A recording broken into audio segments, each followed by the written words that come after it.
लहुजी शक्ती सेना अहिल्यानगर जिल्ह्याच्या वतीने वरखेड देवी देवस्थान ट्रस्टच्या बेकायदेशीर कारभाराविरोधात तक्रार दाखल करण्यात आली आहे. संजय वालेकर महाराष्ट्र प्रदेश सदस्य व सेना जिल्हाध्यक्ष सुनील दादासाहेब शिंदे यांच्या नेतृत्वाखाली तहसीलदार कार्यालयात निवेदन देण्यात आले.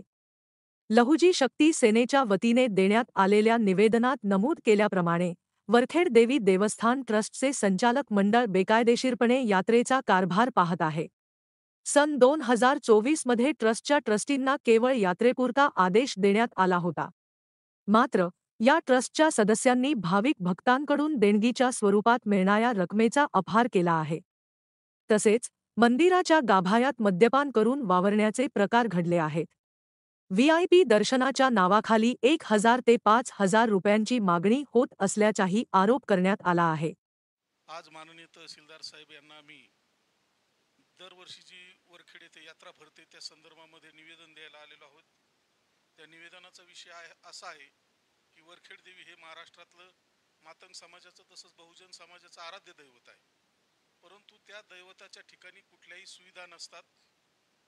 त्या दैवताच्या ठिकाणी पाण्याची व्यवस्था नसते.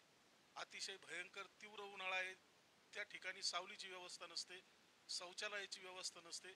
आणि अशा परिस्थितीमध्ये तहसीलदार साहेबांना आम्ही हे निवेदन देण्यासाठी आलेलो आहोत की त्यांनी ही यात्रा प्रशासकीय यंत्रणेच्या हातामधून करावी.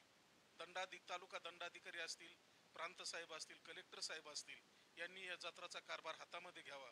त्याचं सगळ्यात महत्त्वाचं कारण आमच्या असं लक्षात आलेलं आहे की संबंधित जी ट्रस्ट मंडळी आहे ही जुनी आहे. त्यातले अध्यक्ष वगैरे हे मयत झालेले आहेत. परंतु तिथली कुठली जागा त्यांनी भरली नाही आणि म्हणून कारभार हा मनमानी सुरू झालेला आहे. आणि म्हणून त्या मनमानी कारभाराला कंटाळून जे भाविक भक्त आहेत आमच्याकडे काही तक्रारी आलेल्या आहेत की ज्यावेळेस समजा मंदिराच्या गाभाऱ्यामध्ये देवीचं दर्शन घेतलं जातं त्यावेळेस त्या भाविकाकडून पैसे मागितले जातात. दुसरी गोष्ट, जे ओवाळायचं ताट असतं देवीला ते देणारे माणसं तिथं मद्यप्राशन करून असतात. त्याच्यामुळं त्या देवीचं पावित्र्य भंग पावत आहे. आणि म्हणून जे कोणी तेथील ट्रस्टी असतील, जे नामधारी ट्रस्टी आहेत का जे स्वतःला हुकुमशाहीच्या पद्धतीनं वागवतात, अशा ट्रस्टींना बंदोबस्त करावा, आळा घालावा. आणि दुसरी गोष्ट अशी विशेष महत्त्वाची, जी पार्किंगसाठी जी जागा दिली जाते त्या पार्किंगवाल्या मालकाला संगनमताने ट्रस्टचे लोक जाऊन सांगतात की बाबा निमे पैसे आम्हाला दे आणि निमे तू घे. जो मुलांनी त्या बोकड्यांचं बोकडे कापतात त्या बोकड्यातून सुद्धा त्या मुलांकडून अर्धे पैसे घेतले जातात. म्हणजे याचाच अर्थ असा आहे की ती सर्व जत्रा ही लुटारूंच्या हातामध्ये गेलेली आहे. आणि म्हणून आमची प्रशासकीय यंत्रणेला या सर्व टीमतर्फे आणि लहुजी शक्ती सेनेतर्फे विनंती आहे की आपण ती यात्रा प्रशासकीय यंत्रणेच्या हातामध्ये घ्यावी.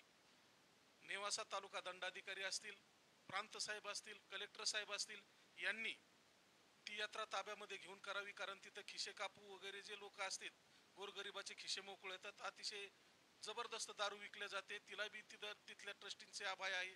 ते ट्रस्टीच त्याचे पैसे खातात जास्त. म्हणजे या सगळ्या गोष्टीचा विचार करता ती जत्रा ही तहसीलदार, प्रांत, कलेक्टर साहेबांनी आपल्या हातामध्ये घ्यावी. त्यांच्या हाताने त्यांनी देवीची पूजा करून तेथील व्यवस्था करावी, अशी या माध्यमातून माध्यमातून आमची मागणी आहे. आणि आम्ही त्यासाठी 5 तारखेला 1 वाजता रास्ता रोको करणार आहेत. छत्रपती संभाजीनगर ते अहिल्यानगर या रोडवर खडका फाटा जे ठिकाण आहे त्या ठिकाणी आम्ही रास्ता रोको करणार आहेत. तरी या गोष्टीचा प्रशासकीय यंत्रणेने विचार करावा आणि आमच्या मागण्या मान्य कराव्या अशी मी त्यांना विनंती करतो आहे.